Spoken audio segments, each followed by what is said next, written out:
মানুষ তার সমস্যার কথা অন্যকে বলতে ভালোবাসে, কিন্তু শুনতে ভালোবাসে না। আপনি আপনার সমস্যার কথা জনে জনে গিয়ে বলবেন, দেখবেন আপনি হাসি তামাশার পাত্র হয়ে যাবেন। সেই জন্য নিজের সমস্যার সমাধানের চেষ্টা নিজেরই করা উচিত।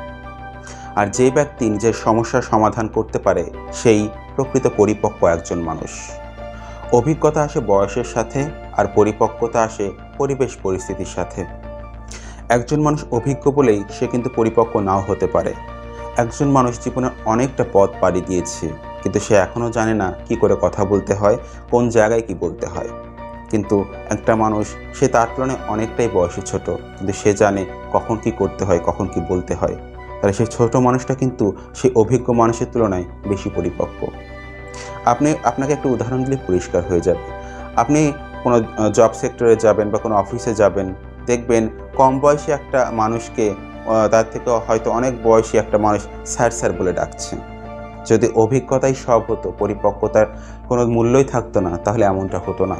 কারণ ওই বেশি বয়সটা মানুষ নিঃসন্দেহে সে কম বয়সী মানুষের তুলনায় বেশি অভিজ্ঞ, কিন্তু তবুও পরিপক্কতার জন্য বা পরিপক্কতার অভাবে সেই মানুষটা ওই কম বয়সী মানুষটাকে স্যার স্যার বলে ডাকছে।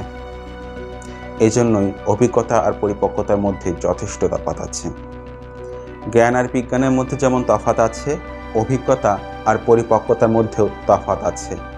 আপনি অনেক কিছুই জানেন, আপনি একটা জিনিস সম্পর্কে হয়তো অনেক জ্ঞান আছে আপনার, কিন্তু আপনি দেখা গেল সেই জ্ঞানগুলো বাস্তবে প্রয়োগ করলেন না। তাহলে কি সেই জ্ঞানের কোনো দাম আর রইল না। আপনি যদি সেই জ্ঞানকে বাস্তবে প্রয়োগ করতেন, তখন সেটা বিজ্ঞানে পরিণত হতো।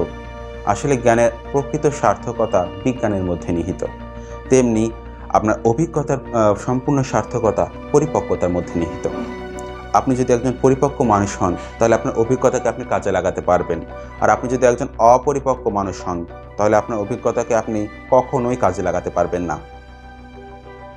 সেজন্য অভিজ্ঞতাকে গুরুত্ব দেওয়ার পাশাপাশি মানুষের উচিত পরিপক্কতাকে গুরুত্ব দেওয়া।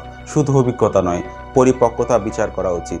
যে মানুষটা কেবল অভিজ্ঞতাকে প্রাধান্য দেবে, সে কিন্তু সবসময় জিতবে না, সে ঠকবে, অধিকাংশ ক্ষেত্রেই ঠকবে। কারণ বর্তমান যুগটা কিন্তু অনেকটাই পরিবর্তনশীল, অনেকটা বর্তমান প্রজন্মটা কিন্তু অনেকটাই দ্রুত আর অনেকটাই ফাস্ট।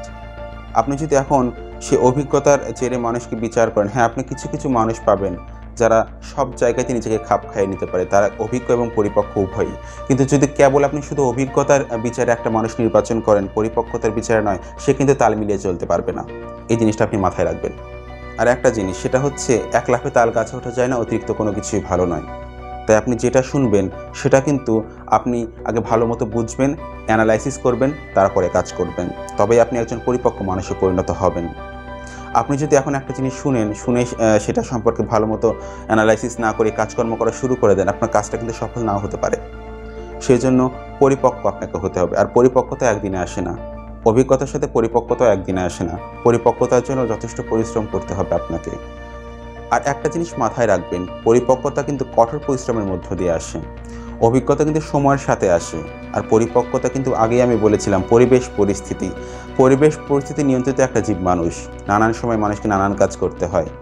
যে যত অভিজ্ঞ সে কিন্তু তত পরিপক্ক নয়, কিন্তু যে যত পরিপক্ক সে কিন্তু ততই অভিজ্ঞ। এই জিনিসটা মাথায় রাখবেন। আর একটা কথা, সেটা হচ্ছে, যেহেতু আমি বলেছি আপনাদের কঠোর পরিশ্রমের কথা, কঠোর পরিশ্রম অবশ্যই করবেন। কঠোর পরিশ্রম না করলে কেউ কখনো পরিপক্ক হতে পারে না। অবশ্যই কঠোর পরিশ্রম করবেন। মানুষের জীবনে পরিশ্রমের বিকল্প কিছু নেই। পরিশ্রম আপনাকে করতেই হবে। যদি পরিশ্রম করেন, ভালো কিছু অবশ্যই হবে।